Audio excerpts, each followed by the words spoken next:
උදායිරේ සහෘදයා විශේෂාංගය ආරම්භ කරන්න හදන්නේ. උදායිරේ සහෘදයා විශේෂාංගින් අපි හැමදාම ඔබේ නිවහනට කැඳවගෙන එන්නේ බොහොම සුවිශේෂී චරිතයක්. අපි කලාකරුවෙක් මේ විශේෂාංගයට කැඳවගෙන ආවත්, ක්‍රීඩකයෙක් මේ වැඩසටහනට කැඳවගෙන ආවත්, ආචාර්යවරයෙක් මේ වැඩසටහනට කැඳවගෙන ආවත්, ඒ කැඳවගෙන ආපු හැම සම්පත්දායකයා තුළම බොහොම සැඟවුණු ඒ වගේම අතිශය වැදගත් කතාවක් තියෙනවා. ඒ කතා බොහෝ වෙලාවට අපේ ජීවිතවලට වෙනස් අලුත් අත්දැකීම් එක්කාසු කරා. ඉතින් අදත් උදායිරේ සහෘදයා විශේෂාංගයට කිසිම වෙනසක් නැතුව එහෙම සුවිශේෂී චරිතයකට අපි ආරාධනා කරා. ඔහු අපේ කෙනෙක්, අපි අතරේ ඉපදුණු කෙනෙක්. හැබැයි ඔහු අපිට වඩා වෙනස් ආකාරයකට ජීවිතේ දැකපු කෙනෙක්. වෙනස් ආකාරයකට ජීවිතේ දැකපු නිසාම ඔහු වෙනස් යමක්, අලුත් යමක් කරන්න උත්සාහ කරලා තියෙනවා. අද අපේ වැඩසටහන තුලට එකතු වෙන්නේ ව්‍යවසායකයෙක්. ඔහු අසංක පෙරේරා. ආයුබෝවන්. සුබ උදෑසනක්. සුබ උදෑසනක්. දැන් මම කැමතියි මුලින්ම දැනගන්න මොකද ඔබේ ව්‍යාපාරය? ඔව්, ඇත්තටම ව්‍යාපාරය ආරම්භ කරනකොට මගේ අතීතයේ දිව යන අවුරුදු 13ක් වගේ අතීතයකට එතෙන්දී අපි වතුර පිරිසුදු කරන උපකරණ ලංකාවට ගෙනහැල්ලා එතනින් තමයි අපි ආරම්භය පටන් ගන්නෙ. ඉතින් එතෙන්දී ඇත්තටම දැන් දුලෂී ආරම්භය ලබා ගත්තා වගේම දැන් ඕකේ ව්‍යවසායකත්ව මොඩලයක් අපි හඳුන්වලා දුන්නා.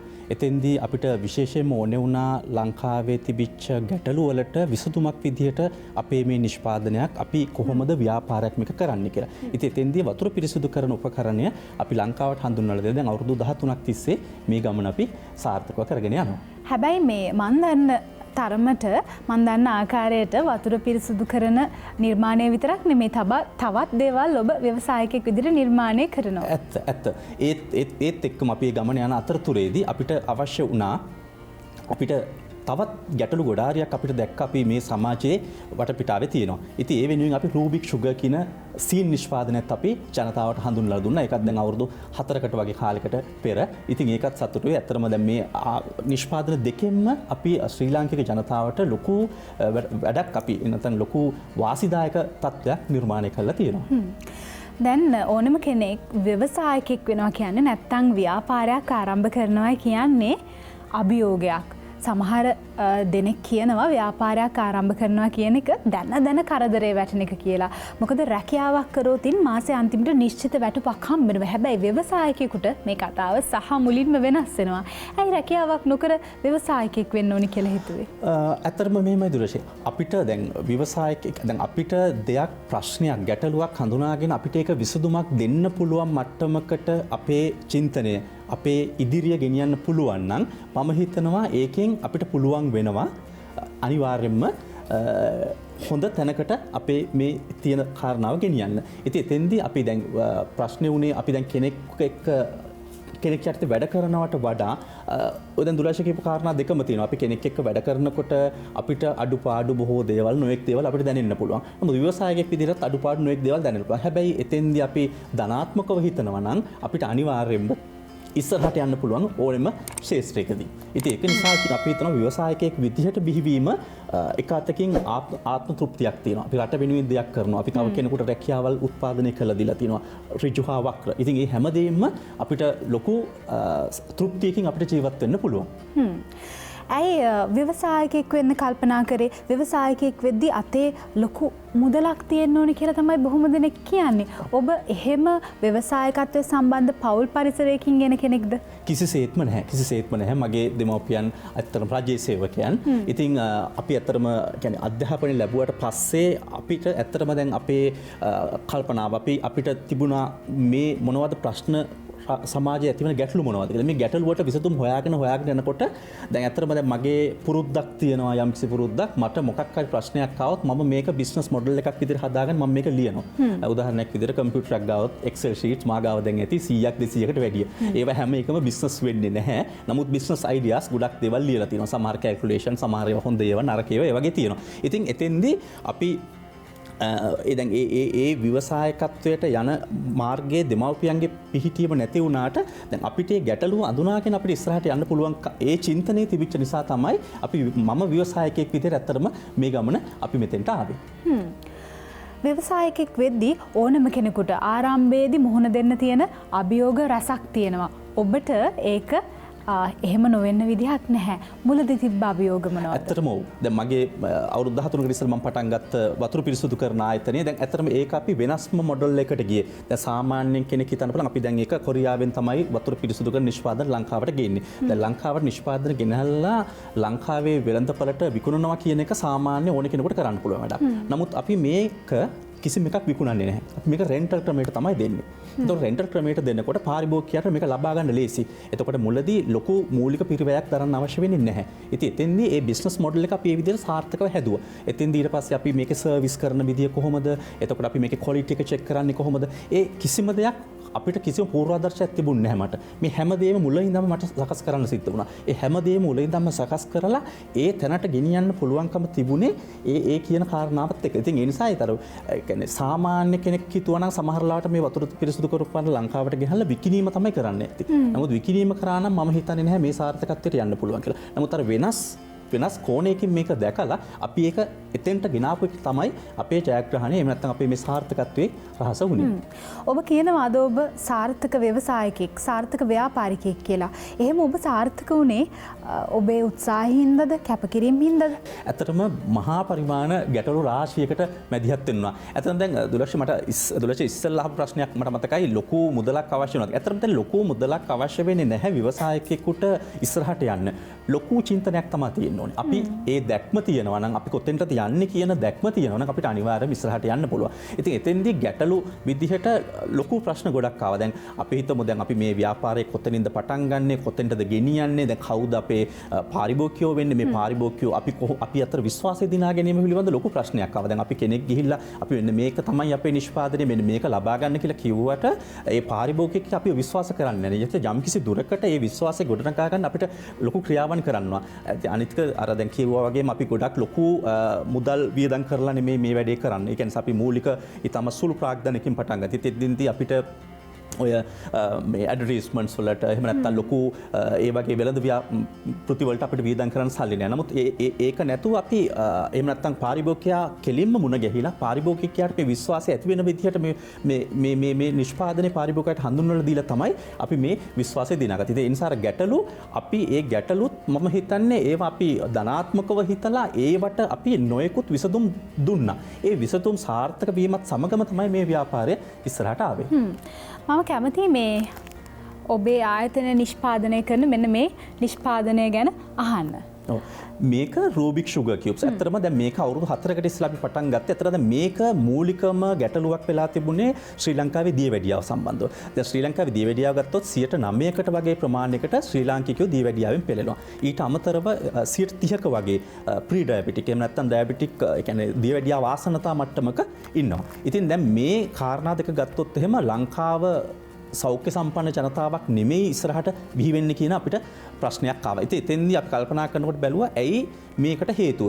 මේකට ප්‍රධානම හේතුව තමයි වැඩිපුර සීනි පරිභෝජනය කිරීම. ඒතකොට සීනි පරිභෝජනය කරනවා නම් අපි ඒකට කොහොමද කන්ට්‍රෝල් එකක් කොහොමද එහෙම නැත්නම් මේකට අපි සීමාව පනව ගන්න එකද? සීමාව පනව ගන්න එක දැන් සමහර වෙලාවට අපි වෛද්‍යවරයෙක් ගාවට ගියාම කියනවා සීනි හැඳි දෙකක් ගන්න, සීනි හැඳි තුනක් ගන්න. නමුත් අපි සීනි හැඳ මොකක්ද කියන එක ගෙදෙද්දී අපිට ඔක හොයාගන්න බැරි වෙන්න පුළුවන්. සමහරට අපි ඒකට ළඟ තියෙන සීනි හැඳි දෙකක් දාලා අපි ඒකක් බොනවා, සීනි ගතිය මදි නම් තව චුට්ටක් දාගන්න. ඒතර අපි ඒකට යන ග්‍රෑම් ගාන ගැන අපිට කිසිම අවබෝධයක් නැහැ. නමුත් අපි දැන්ට ලෝක සෞඛ්‍ය සංවිධානයෙන් කියලා තියෙන්නේ කාන්තාවකට ග්‍රෑම් 25ක් සහ පුරුෂ පක්ෂයට ග්‍රෑම් 36ක් වගේ. ඉතින් දැන් ඔය ග්‍රෑම් ගාන ගැන හැඳි ගැන කතා කරොත් ලොකු ප්‍රශ්න ගැටුමක් තියෙනවා. ඉතින් ඒක නිසා අපි මේ ග්‍රෑම් හතරට මේ කියුබ් එකක් කැටයක් හදලා තියෙනවා. ඉතින් සාමාන්‍යයෙන් අපි කියන්නේ මේ කැට දෙකක් දාලා එක තේ කෝප්පයක් හදාගෙන බොන්න පුළුවන් නම් එදිනෙදා අපිට නිරෝගී වෙනවා. එතකොට ඒ කියන විදිහට සාමාන්‍ය කැට 6ක් එහෙම නැත්නම් තේ කෝප්ප 3ක් අපිට බොන්න පුළුවන් ලෝක සෞඛ්‍ය සංවිධානයේ ඒ තියෙන සීමා සහිත. එහෙම හිටියොත් අපිට දියවැඩියාව වළක්ව ගන්න පුළුවන්. ඉතින් ඔය කියන සමාජ ගැටලුවට විසඳුමක් විදිහට තමයි මේ කියන නිෂ්පාදනය ශ්‍රී ලාංකිකයන් අතරපත් වෙන්නේ. ඕනෙම ව්‍යවසායකයෙක් ව්‍යාපාරිකයෙක් ව්යාපාරයක් බවට පත් කරන්නේ සමාජයේ ඔහු දකින ගැටලුවක්. ගැටලුවකට පිළිතුරක් තමයි ඔහු අලෙවි කරන්නේ. දැන් ජලය පිළිබඳව ගැටලුව, පානීය ජලය පිරිපහදු කිරීම පිළිබඳව ගැටලුව, ඒ වගේම මේ සීනි ගැටලුව කාලාන්තරයක් තිස්සේ අපේ සමාජයේ අවකාශය තියෙනවා. හැබැයි ඒ තියෙන තරමටම විසඳුම් වෙළඳ ලෝකයෙන් අපිට ලැබිලත් තියෙනවා. ඔබ හිතුනේ නැද්ද ඔබේ නිෂ්පාදනය නැත්නම් ඔබේ ව්‍යාපාරය ෆේලිය එකක් වෙයි කියලා? නැත්නම් ව්‍යාපාර ලෝකයේ තුල ඔබ අසාර්ථක වෙයි කියන බිය ඔබට ආරම්භයේදී දැනුන්නේ නැද්ද? නෑ, ඒකට ඇත්තටම ආත්ම විශ්වාසය තමයි තියෙන්නේ. අනිත් එක දැන් අපි සාමාන්‍ය ව්‍යාපාරයක් පටන් ගන්නකොට දැන් ඕනෑම කෙනෙකුට ව්‍යාපාරයක් පටන් ගන්නකොට ඒ දැක්ම තියෙන්න ඕනේ. සහ අපිට තියෙන්න ඕනේ අපේ ආත්ම විශ්වාසය අපි මේ ව්‍යාපාරේ කොතෙන්ටද ගෙනියන්නේ, කොතනද මේක තියෙන්න ඕනේ. එතකොට ඒ කියන කාරණාව ව්‍යාපාරය පටන් ගන්න ව්‍යවසායකයාගේ මනසේ ඇඳිලා තියෙන්න ඕනේ. ඒ මනසේ ඇඳිලා තියෙන ඒ කාරණාවට තමයි අපි සාක්ෂාත් කරගන්න යන්නේ. එතකොට අර වගේ දේවල් මං හිතන්නේ ඒ වගේ ඍණාත්මක දේවල් අපේ තුලින් බිහි වෙන්නේ නැහැ. ඔබ මුලින් ඔබේ ව්‍යාපාරය ආරම්භ කරේ සේවකින් කී දෙනෙක් එක්කද? ඇත්තටම කියනවා නම් මමයි තව කෙනෙකුයි විතරයි අපි සේවකයෝ විදිහට හිටියේ. අද වෙද්දි කී දෙනෙකුට රැකියාව ලබා අද වෙද්දි වතුර පිරිසුදු කරන ආයතනයේ ඇත්තටම දැනට 50කට වඩා වැඩි සේවක සංඛ්‍යාවක් ඉන්නවා. ඒ වගේම සීනිකට් නිෂ්පාදන ආයතනයේත් දැනට සේවකයෝ 20කට වැඩි ප්‍රමාණයක් සේවය කරනවා. බොහෝ දෙනෙක් කියනවා කොච්චර ව්‍යාපාර කරත් කොච්චර ව්‍යවසායකයන් බිහි වුණත් ලංකාව කියන්නේ ව්‍යාපාර කරන්න නුසුදුසු රටක් කියලා. ඔබ ඒ කතාව පිළිගන්නවද? කිසිසේත්ම නැහැ. ලංකාවේ ව්‍යාපාර කරන්න පුළුවන් ඕනෑම තරම් පරිසර සාධක තියෙනවා. ලංකාවේ දේශීය නිෂ්පාදනවලට ලංකාවේ තියෙන අමුද්‍රව්‍ය හිතා ගන්න බැරි තරම්. දැන් ඇත්තටම මම කිව්වට කමක් නෑ, අපි කාලේ අරගෙන කිව්වත් කමක් නෑ. මොකද ඇත්තටම මේක වටිනා දෙයක්. මොකද දැන් අපි හිතුවොත් එහෙම දැන් පසුවස්සුණු හානිය. දැන් ලංකාවේ 40%ක් නිෂ්පාදන වලින් එළවලු පළතුරු වලින් ඒවා සියල්ලම අපත යනවා. ඉතින් දැන් ඔයවට විසඳුම් අපිට දෙන්න පුළුවන් දුලක්ෂි. ඒ වගේම දැන් මහා මාර්ගවල තදබදය. එහෙම නැත්නම් අපි හිතුවොත් තව මොනවා හරි දේශීය නිෂ්පාදන අපි හිතමු දේශීය ගස් වර්ග එහෙම නැත්නම් එළවලු වර්ග ඒ වගේ දේවල් අපිට අනිවාර්යයෙන්ම ඉස්සරහට යන්න පුළුවන්. මම හිතන්නේ හරියට හිතන්න පුළුවන් ව්‍යවසායකයෝ බිහි වෙනවා නම් ලංකාවේ නැත්නම් හිතන්න පටන් ගන්නවා නම් අනිවාර්යයෙන්ම ඇත්ති තරම් නිෂ්පාදන එහෙම නැත්නම් ව්‍යාපාර ව්‍යවසායකයන් ඕන තරම් බිහි වෙන්න පුළුවන් හොඳ භූමියක් මේක. කුඩා පරිමාණ ව්‍යවසායකින් කරන තවත් චෝදනාවක් තමයි ලංකාවේ රජය නැත්නම් ලංකාව පාලනය කරන ආයතන විසින් දේශපාලනය විසින් කුඩා පරිමාණ ව්‍යවසායකයට අතහිත දෙන්නේ නැහැ කියලා. යම් තාක් දුරට ඇත්ත වෙන්න පුළුවන් දුලශ. නමුත් ඉතින් අපිට අපේ දේවල් අපිට කරගන්න පුළුවන් මට්ටමකට අපි හැඩහුරුකම් වෙන්න ඕනේ. දැන් අපි හිතනවා නම් හරි මම මෙන්න මේ ව්‍යාපාරය කරනවා, මට මෙන්න මේ ශක්තිය තියෙනවා, මම මේක කරගෙන යන්න පුළුවන් කියන තැන මම හදාගෙන ඉන්නවා නම් රජයෙන් සහනයක් ලැබෙනවා නම් ඒක තව ඉදිරි පිම්මක් වෙනවා. නමුත් මම මගේ ටික මම කරගෙන යනවනේ. ඉතින් ඒක නිසා මට ඒක ප්‍රශ්නයක් නෑ. ඉතින් දැන් එතෙන්දී දැන් සමහර වෙලාවට ව්‍යාපාරයක් පටන් ගන්න කෙනෙකුට තියෙන ප්‍රශ්නේ තමයි ඒගොල්ලෝ හරියට මේ ව්‍යාපාර මොඩල් එක මොකක්ද? ඒකේ තියෙන රිසර්චස් ඒවා කරලා නැති ප්‍රශ්නයක් තියෙනවා. දැන් රිසර්චස් කියලා කිව්වහම සමහර වෙලාවට කෙනෙකුට හිතෙන්න පුළුවන් ඒක ටිකක් හරි බෑරුම් දෙයක්, ඒක ලොකු දෙයක්, ඔය පත්තරවල ලියන්න ඕනේ. මේ Word Excel sheets ගොඩක් පුරවන්න. නෑ එහෙම නැහැ. අපිට කොලේකුයි පෑනකුයි ගත්තා නම් අපිට මොනවද වෙලද පොලට ගියා නම් ඒත් දුරකථනයෙන් අපිට පුළුවන් මේ දේවල් ලබා ගන්න. ලබාගෙන ඉවරලා අපිට පුළුවන් ලොකු ඩේටාබේස් එකක් එහෙම නැත්නම් ලොකු විස්තර ටිකක් අපිට හදා ගන්න පුළුවන්. ඉතින් ඒක පදනම් කරගෙන අපිට පුළුවන් අපේ ව්‍යාපාරය ගොඩනගන්න. අපි පිටරටින් බඩුවක් ගෙන්නනවා නම් ඒ බඩුව දැනට කොහොමද මේ ලංකාවේ වෙළඳ පොලේ මේවා වෙන්නේ, මොන වගේ ඉල්ලුමක්ද මේකට තියෙන්නේ කියන එක ඒ වගේ දේවල් රිසර්චස් වලින් කරන්න. එතකොට අපිට හිතන්න පුළුවන් මේ වෙක්ක ගෙනාවොත් මට මේක කරන්න පුළුවන් වේද නැද්ද කියන එකනේ. ඉතින් එහෙම නොකර ඉන්න තාක්කල් ඒ කියන්නේ එතෙන්දී අපි බලාපොරොත්තු වෙන්න නරකයි. අපිට රජයෙන් මේ ටික හම්බ වෙයිද, රජයෙන් මුදල් හම්බ වෙයිද, රජයෙන් තාක්ෂණය හම්බ වෙයිද, අපිට ඒව හම්බ වෙනවා නම් තව දුරටත් අපේ ඉදිරි පිම්මක් වගේ තමයි මම ඉස්සර කිව්වා වගේ. නමුත් ඒක ගැන බලාපොරොත්තුෙන් කරන්න ඕනේ නැහැ. මොකද අපේ ජනතාව ශක්තිය තියෙනවා. මොකද අපි හොඳ අධ්‍යාපනයක් තියෙනවා. සියලුම දෙනා අපේ ලංකාවේ ඉගෙන ගත්ත අය ඉන්නේ. ඉතින් මම හිතන්නේ ව්‍යවසායකයෙක් බිහි වෙන්න දැන් අනිත් එක තව ප්‍රශ්නයක් තමයි හැමෝටම ව්‍යවසායකයෝ වෙන්න පුළුවන්ද කියන එක. ඉතින් ඒක සමහර වෙලාවට මගේ නම් උත්තරේ ඔව් කියලා. හැබැයි කරන්න තියෙන හෝම්වර්ක් ටිකක් තියෙනවා. මොනවද හෝම්වර්ක්? ඒ කියන්නේ තමන් හිතන්න ඕනේ. සමාජයේ තියෙන ගැටලු හැමතිස්සෙම හිතන්න ඕනේ. දැන් මෙතන මොකක් හරි ප්‍රශ්නයක් තියෙනවා පාරේ යනකොට, කඩේට යනකොට, දැන් අපි මේ සමහර සුපර් මාකට් එකේ අපි ගෙවල් 3-4ක් තියෙනවා. ගෙවල් 3-4 වාහන ටික සුපර් මාකට් එකට යනවා. දැන් ඕක කල්පනා කරන්න ඕනේ මේකට වෙන විදිහක් නැද්ද? මේ පාරේ යනකොට යන මාර්ග තදබද එහෙම නැත්නම් ඉන්ධන දහනය ඒ වගේ දේවල් අපිට අඩු කරගන්න විදිහක් නැද්ද? එතකොට ඒකට විසඳුමක් විදිහට අපිට මොකක් හරි ඩෙලිවරි සිස්ටම් එකක් එහෙම නැත්නම් අපිට තාක්ෂණය භාවිතා කරලා දෙයක් කරන්න පුළුවන් නම් අන්න ඒක තමයි විසඳුම. ඉතින් ඒක නිසා මම හිතන්නේ නැහැ කාටවත් ඇඟිල්ල දික් කරන්නේ නැතුව අපිට පුළුවන් අපේ දේවල් අපිට ඉස්සරහට. අතරම දැන් මම වුණත් අපි කතා කරත් අපි රජයෙන් කිසිම දෙයක් අපි අපි එහෙම දේවල් අපි බලාගෙන හිටියෙත් නැහැ, අපිට ලැබුණෙත් නැහැ. අපි ඒක බලාපොරොත්තු වෙන්නේ. නමුත් ඒක මම හිතන්නේ ධනාත්මකව හිතලා අපිට ඉස්සරහට ගෙනියන්න පුළුවන්. දැන් ලංකාවේ වෙළඳ පොලේ ඕන තරම් අධික රුධිරයේ අධික සීනි තියන අය වෙනුවෙන් මේ වගේ නිෂ්පාදන තියෙනවා, පෙති වර්ග තියෙනවා, මෙවැනි ආදේශක තියෙනවා. ඒ වගේම ජලය පිරිපහදු කර ගැනීමටත් ඕන තරම් උපාංග මිලදී ගන්න තියෙනවා. මේවා අතුරින් මේ ඔබේ නිෂ්පාදනය කොහොමද වෙනස් වෙන්නේ? සීනි එක ගැන කතා කරොත් එහෙම sugar cubes ලංකාවේ නිෂ්පාදනය කරන එකම ආයතනය අපි තමයි. ඉතින් එතෙන්දී සමහර නිෂ්පාදන තියෙනවා සීනි ආදේශක. සීනි ආදේශක කිව්වහම ඇත්තටම එක රසකාරකයක්. ඒකෙදි වෙන්නේ අපිට දිවට දැනෙන රසය උද්දීපනය කිරීම පමණයි. නමුත් මේක 100% ස්වභාවික උක්සීනි වලින් හදන නිෂ්පාදනයක්. මෙතෙන්දි කරලා තියෙන්නේ කිසිම රසායනිකයක් මිශ්‍ර කරන්නේ නැතුව සීනි ප්‍රමාණයකට සකස් කිරීම පමණයි. එතකොට කියුබ් එකක් කැටයක් විදිහට සකස් කිරීම පමණයි කරලා තියෙන්නේ. එතකොට ග්‍රෑම් 4කට හදලා තියෙන්නේ. එතකොට දැන් මෙතෙන්දි කිසිම රසායනිකයක් මේකට කලවම් වෙලා නැහැ. ඉතින් දැන් එතෙන්දි අර සීනි ඇඟෙන් අඩු කරන ඒ වගේ නිෂ්පාදන රාශියක් වෙළඳපොලේ තිබ්බට ඒ සියල්ලේම යම්කිසි රසායනිකයන් මිශ්‍ර අඩංගු වෙලා තියෙනවා. ඒ නිසා මේක ලංකාවේ එකම නිෂ්පාදනය නිසා අනිවාර්යයෙන්ම පාරිභෝගිකයන්ට වෙන ආදේශකවලට යන්න දෙයක් නැහැ. මේකම එකම තරංගයක් නැතුවම අපිට මේකෙන් ඉස්සරහට යන්න පුළුවන්. එතකොට ඒ වගේම වතුර එක ගත්තත් අපි ජල පිරිසුදු කරන උපකරණත් අපි රෙන්ටල් ක්‍රමයට ගන්නවා නම් එතෙන්දී ලංකාවේ ඉන්න එකම ආයතනය අපි විතරයි. එතෙන්දී අපිට තියෙනවා තනි හෝස් රේස් එකක්. ඉතින් අපි ඒකෙත් අපි ඉස්සරහට යන නිසා ඉතින් එතෙන්දිත් අපිම තමයි තෝරගන්න වෙන්නේ පාරිභෝගිකයන්ට. ඉතින් ඒ දෙකෙන්ම අපි ජයග්‍රහණය කරලා තියෙනවා. මොකද ඒ ඇත්තට මේක කියන්නේ වෙනස් බිස්නස් මොඩල් එක නිසා. නැත්තම් අපිට පුළුවන් වෙන්න තිබුණා වෙන මොකක් හරි ව්‍යාපාරයක් කරන්න කම්පිටිටර්ස්ලා එහෙම නැත්තම් තරංකාරී ආයතන රැසක් එක්ක දුව ඉන්න. නෑ. නමුත් අපි මේ දුවන්නේ තරංකාරී ආයතන කිසි දෙයක් නැතුව. ඉතින් ඒක නිසා අපිට ඉස්සරහට යන්න ලොකු ශක්තියක් වෙලා තියෙනවා. දැන් කොරෝනා වලින් පස්සේ ලංකාවේ නිෂ්පාදන ගැන විශේෂ ඇල්මක් ඇති වෙලා තියෙනවා. බොහෝ ජනමාධ්‍ය ආයතන වලින් ඒ වගේම සමාජ ජාල බඩවලින් ලංකාවේ නිෂ්පාදන ගැන කතා කරනවා. හැබැයි ලංකාවේ නිෂ්පාදන සඳහා තවමත් වෙළඳපොලේ ලොකු ඉල්ලුමක් හැදිලා නැහැ. ඔබ මේ කතාව පිළිගන්නවද?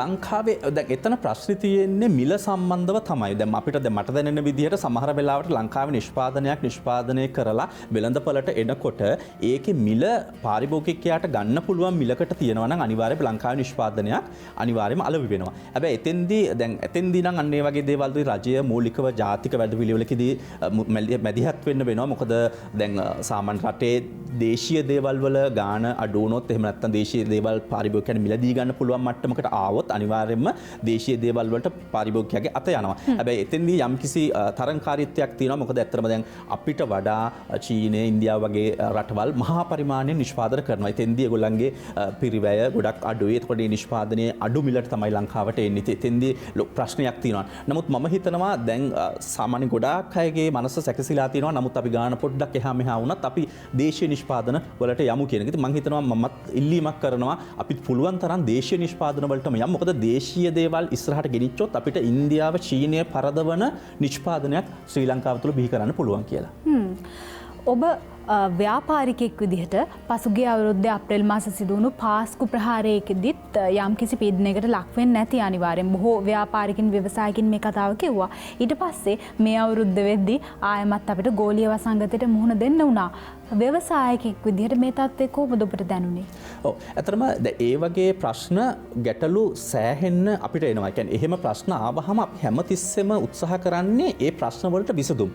දැන් උදාහරණයක් විදිහට දැන් අපි දැන් මේ කොරෝනා වෛරස් එක ගැන දැන් අපි ඇත්තටම දැන් තවම දන්නේ නැහැ මේක තව මාස දෙකකින් ඉවර වෙන්නේ 5කින්ද අවුරුද්දකින්ද දෙකින්ද කියලා. ඉතින් දැන් අපේ කලබනාකාරීත්වය එහෙම නැත්නම් අපේ ඉන්න සියලුම දෙනාගේ ශක්තියෙන් අපි දැන් මේක හදලා තියෙන අවුරුදු දෙකකින් එහා අවුරුදු දෙකක් මේ ප්‍රශ්නේ තිබ්බොත් අපි මොකද කරන්නේ? මේ ප්‍රශ්නේ අවුරුදු දෙකක් තිබ්බොත් ඒකට අපිට දැන් අපේ බිස්නස් මොඩල් එක ටික ටික වෙනස් කරන්න ඕනේ. එතකොට අපි කොහොමද ගෙදර ඉඳන් වැඩ කරනවද? අපි කොහොමද තාක්ෂණය මිනිසුන්ට ලබා දෙන්නේ? මේක හයි කරන විදි කොහොමද? ඒ නිසා අපි අවුරුදු දෙකක් මේ ප්‍රශ්නේ තිබ්බොත් කියලා ඉවරලා අපි හිතලා තමයි අපේ දැන් අලුත් ක්‍රමෝපායන් ඉස්සරහට ගෙනියන්නේ. ඉතින් මම හිතනවා මේක හොඳ වෙයි කියලා අවස්ථාවක් කරගන්න අනිත් ව්‍යාපාරිකයන්ටත් අනිත් ව්‍යවසායකයන්ටත් තමන් හිතන්න දැන් මේ ප්‍රශ්නේ ඇත්තටම අවුරුදු දෙකක් තිස්සේ එක දිගට ඇදගෙන ගියොත් එහෙම අපි කොහොමද ඒ ප්‍රශ්නේ විසඳෙන්නේ? අපි අපේ කම්පැනි වහනවද? අපේ සේවකයන් පඩියට ගෙවන්නේ නැද්ද? මොකද කරන්නේ? අපිට එහෙම කරන්න බෑ. නමුත් අපි අලුත් දේවල් හිතන්න ඕනේ. අපිට ප්‍රශ්න එන්නේ අපි ඉස්සෙල්ලා කිව්වා වගේ සමාජයේ ගැටලු නම් අපේ ව්‍යවසායකත්වයේ බිහිවීමට හේතුව මේකත් සමාජයේ ඉදිරියට ප්‍රශ්නයක්. ඉතින් මේ ප්‍රශ්නෙට ගැටලුවක් විදිහට අපි අරගෙන ආවොත් අපේ ව්‍යවසායකත්වය එහෙම නැත්නම් අපේ ව්‍යාපාරය ඉදිරියට ගෙනියන්න පුළුවන්. ව්‍යවසායකයෙකුට වැදගත් වෙන්නේ මුදල් කළමනාකරණද එහෙමත් නැත්නම් නිර්මාණශීලී චින්තනයද thinking pattern එක වෙනස් කිරීම ව්‍යවසායකයෙකුට බොහොම වැදගත් කියලා කියනවා. ඇත්තද මේක? ඇත්තටම ඔව්. නිර්මාණශීලීත්වය 200%කින් අනිවාර්යයෙන්ම වැදගත් වෙනවා. ඒ වගේම මුදල් පාලනය කිරීමත් ඔය දෙකම එකසේ වැදගත් වෙනවා. මොකද සමහර අය නිර්මාණශීලීත්වයෙන් ඉස්සරහට යනකොට තමන් දන්නේ නැහැ තමන් මොන තැනද ඉන්න ඕනේ, තමන් කොහොමද මේක කොස්ටිං කරගන්නේ, සමහර කොහොමද මේක විකුණන්නේ. ඒතකොට ඒකෙදිත් ලොකු ප්‍රශ්න වලට බලපානවා. ඉතින් ඔය කාරණා දෙකම එක විදිහටම බලපානවා. මොකද එතෙන්දී සමහර අය දැන් අපි හිතනවා මොන හරි ව්‍යාපාරයක් පටන් ගත්තාම ආරයිට් අපි මෙතනින් මේ භාණ්ඩය ගෙනහලා මේ භාණ්ඩය මෙතෙන්ට දෙමු. අපිට ප්‍රශ්නයක් නැහැ, මෙච්චරක් ලාභය තියෙනවා කියලා. නමුත් අර එතෙන්දී ඒගොල්ලන්ට සැඟවිච්ච වියදම් තියෙනවා. තමන් නම් එතෙන්ට යන්නේ, තමන්ගේ වාහනේ නම් එතෙන්ට යන්නේ. එතකොට ඒ වගේ සැඟවිච්ච වියදම් මේකට එකතු කරන්නේ නැහැ. ඉතින් එතෙන්දී තමන් නොදැනුවත්වම පාඩු ලාභ ලබනවා. ඉතින් එතෙන්දී අර ඔය කියපු කාරණා වෙනවා අනිවාර්යයෙන්ම තමන් අනිවාර්යයෙන්ම හොඳ සවිඥානික ගතියකින් ඉන්න ඕනේ ඔය කියන කාරණා ගිණුම් ගත කිරීම සම්බන්ධව. ඔබ හිතන්නේ අද වෙද්දී ඔබ සාර්ථක ව්‍යාපාරිකයෙක්ද? ඇත්තටම මම හිතනවා මම සාර්ථක ව්‍යාපාරිකයෙක් කියලා. ඒ සාර්ථකත්වයේ රහස උත්සාහයද, කැපවීමද, ඉතිරි කිරීමද නැත්නම් මේ දේවල් වලට අමතරව රහස් තිබ්බද? ඔව් ඇත්තටම මේ තමන් කියන්නේ තෝරාගත්ත නිර්මාණශීලීත්වයෙන් යුතුව තෝරාගත්ත බිස්නස් මොඩල් එක පිළිබඳව විශ්වාසයක් ඇතුව ඉදිරියට ගෙන යාම තමයි අත්‍තරම ඒකේ රහස තියෙන්නේ. ඒ කියන්නේ අපි තෝරාගත්ත දේ හරි දේ තෝරාගත්තා. ඒ තෝරගන්න ඇත්තටම ඔතෙන්දි තමයි අර කියන ව්‍යවසායකත්ව මනස යොදවන්න වෙන්නේ. දැන් මම මේ හරි දේද මම මේ තෝරාගත්තේ කියන එක. ඒ තෝරාගත්ත එක ඉස්සරහට ගෙන. අනිත් එක දැන් සාමාන්‍ය ව්‍යාපාරයක් අපි හිතමුකෝ ගෙදර පැදුරු වියනවා කියලා. පැදුරු වියන කෙනාටත් තියෙන්න ඕනේ චින්තනයක් තව අවුරුදු 5කින් මම මේ කොතනද ඉන්නේ? තව අවුරුදු 10කින් මම මේ කොතනද ඉන්නේ? එතකොට මම දවසකට කරන්න ඕනේ කොච්චරක්ද? එතකොට මාසෙකට මම මේ තියෙන ඒ මම යන්න ඕනේ ඒ තියෙන ඉලක්ක කරා මම යනවාද කියන එක. ඉතින් අන්න ඒ දේවල් ටික ඒ ඉලක්ක ටික අපේ මනසේ රැඳිලා තියෙනවා නම් අනිවාර්යයෙන්ම අපිට සාර්ථකත්වය කරා යන්න පුළුවන්. ඔබ කල්පනා කරේ නැද්ද මේ විශේෂයෙන්ම ඔබේ නිෂ්පාදනය දුඹුරු සීනි කැට සහ මේ සුදු සීනි කැට ආශ්‍රිත නිෂ්පාදනය පිටරට වෙළඳපොළට යවන්න ඕනේ? අතරම පිටරට වෙළඳපොළටත් දැනට යවනවා. මාලදීව ඉන්න මැද පෙරදිග ගොඩක් නොයෙක් රටවලට යවනවා. මොකද ශ්‍රී ලංකාවෙන් නිෂ්පාදනය කරන එකම කැටේ මම කියපු විදිහටම. ඉතින් ඒ නිසා අනිවාර්යෙන් පිටරට වලට අපි දැන් පහුගිය අවුරුදු 4 තුර විශාල ප්‍රමාණයක් අපි පිටරට සමාගම් සඳහා සම්බන්ධ වෙලා ඒගොල්ලොත් එක්ක ඇග්‍රීමන්ට් වලටත් ගිහිලා තියෙනවා. ඉතින් ඒගොල්ලෝ දිගටම අපෙන් ගන්නවා. ඉතින් ඒකත් සතුටුයි අපිට කියන්න. මොකද මාල්දිවයින් වගේ රටවල් වලට ගොඩක් ඒ වගේ නිෂ්පාදන නැහැ සීනි වගේ දේවල්. ඉතින් අපෙන් අනිවාර්යෙන් මේ සීනි කැට වලට ගොඩක් ඔය හොටෙල් ශේෂ්ත්‍ර තියෙනවා. ඒ ශේෂ්ත්‍ර වලට අපි මිලදී ගැනීම කරනවා. විවිධ ශේෂ්ත්‍රවල ලෝකයේ වැළඳගත් ඉහළ සන්නාම එහෙමත් නැත්නම් බ්‍රෑන්ඩ්ස් තියෙන උදාහරණයක් විදිහට මයිකල් කෝ, ලුවී විටෝන්, ගුචි, ටොමි හිල්ෆිගර් මේ සන්නාම අතරට මේඩ් ඉන් ශ්‍රී ලංකා එහෙමත් නැත්නම් අපේ නිෂ්පාදනයක් යන එක හීනයක් විතරක්ද? උත්සාහ කරොත් කරන්න බැරි දෙයක් නෑ. අනිවාර්යයෙන්ම කරන්න මම හිතනවා කරන්න පුළුවන් කියලා. මොකද එතෙන්දී දැන් අපි සමහර වෙලාවට දැන් අපිට තියෙන දැන් අපි ඔය කියන සීමාවල් බන්ධන බිඳගෙන අපි ඉස්සරහට යන්න වෙනවා. සමහර වෙලාවට දැනට කියන්නේ දැන් අපිට නොලැබෙන සමහර තාක්ෂණ දේවල් එහෙම නැත්නම් ලැබෙන වටපිටාවන් එහෙම නැත්නම් අපි හිතමුකෝ මානව සම්පත් සම්බන්ධව ඒ වගේ දේවල් අනිත් ආයතන වලට එහෙම නැත්නම් වෙන රටවල් වල ඒව තියෙන්න පුළුවන්. නමුත් මම හිතනවා අපි එකම අරමුණකට ගියොත් එහෙම ඔය කියපු සන්නාම පරදවලා අපේ සන්නාම ඉස්සරහට ලෝකෙන් බබලවන්න පුළුවන් වෙයි කියලා. හොඳයි මේ වැඩසටහන නරඹන කෙනෙකුට හිතෙන්නට පුළුවන් ඔබත් එක්ක කතා බහ කරන්න ඕනේ නැත්නම් මේ ඔබේ නිෂ්පාදනය මිලදී ගන්න ඕනේ කියලා. එහෙම කෙනෙකුට උදව් කරන්නත් එක්ක අපි මතක් කරමුද ඔබව සම්බන්ධ කරගන්න පුළුවන් දුරකථන අංකය? ඔව්. අවශ්‍ය ඕන වෙලාවක කතා කරන්න පුළුවන්. අපේ ප්‍රධාන කාර්යාලය බම්බලපිටියේ තියෙනවා. ඒ වගේම අපේ ශුගර් නිෂ්පාදනාගාරය හෝමාගම තියෙනවා.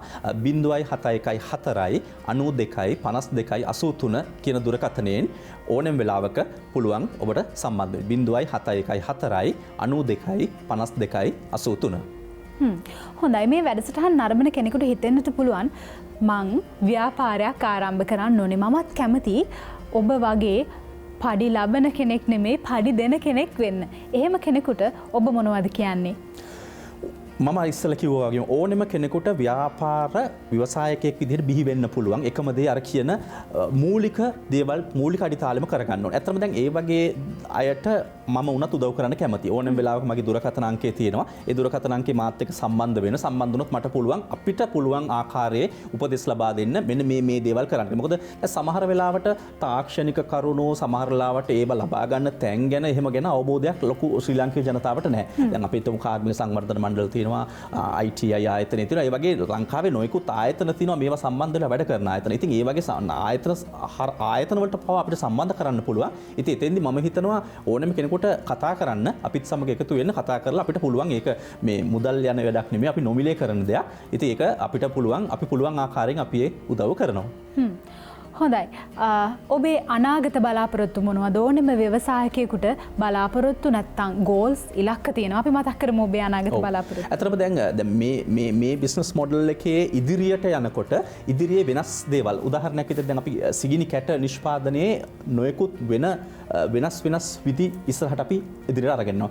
ඊට අමතරව දැන් අපි දැනට මේ දවස්වල අපි පර්යේෂණ කරගෙන යනවා පසුවස්තුණු හානිය පිළිබඳව අපි කොහොමද අලුතෙන් කියන්නේ අස්වනු හානි නොවී ගොවියාවත් රැකගෙන අපි ශ්‍රී ලාංකික ජනතාවට දේශීය නිෂ්පාදන අපි ලබා දෙන්න කියලා ඒ පර්යේෂණ කටයුතු කරනවා. ඉතින් අපි නොදුරු දිනයක දැන් අනිවාර්යයෙන්ම ඒ වගේ නිෂ්පාදනත් එක්ක අපේ තවත් ඉදිරි ව්‍යාපාරات එලි දක්වන්න බලාපොරොත්තු වෙනවා. හොඳයි. අපි සූදානම් වෙන්නේ අද දවසේ උදායිරේ සහෘදයා විශේෂාංගයෙන් සමුගෙන යන්න. අද වැඩසටහනට අපි ආරාධනා කරේ ලංකාවේ ව්‍යවසායකයෙකුට. ඔහු ලංකාවේ ව්‍යවසායකයෙක් ඒත් එක්කම බොහොම අපූර්ව නිෂ්පාදන පෙළක් ඔබට තිලන කරන කෙනෙක්. ඔන්න ඔබ සුපිරි වෙළඳ සැලකට නැත්නම් වෙළඳ සැලකට ගියාම රූබික් සීනි කැට කියන නිෂ්පාදනය දැක්කොත් දෙපාරක් හිතන්නේ නැතුව මිලදී ගන්න. අපේ පොළවේ හැදෙන අපේ කෙනෙක් නිෂ්පාදනය කරන දෙයක් නිසා අපි ඔබතුමාට ස්තුතිවන්ත වෙනවා. ඒත් එක්කම සුබ ප්‍රාර්ථනා කරනවා ඉදිරි බලාපොරොත්තු වෙනුවෙන්. අයිබෝවන් බොහොම ස්තුතියි දලශී.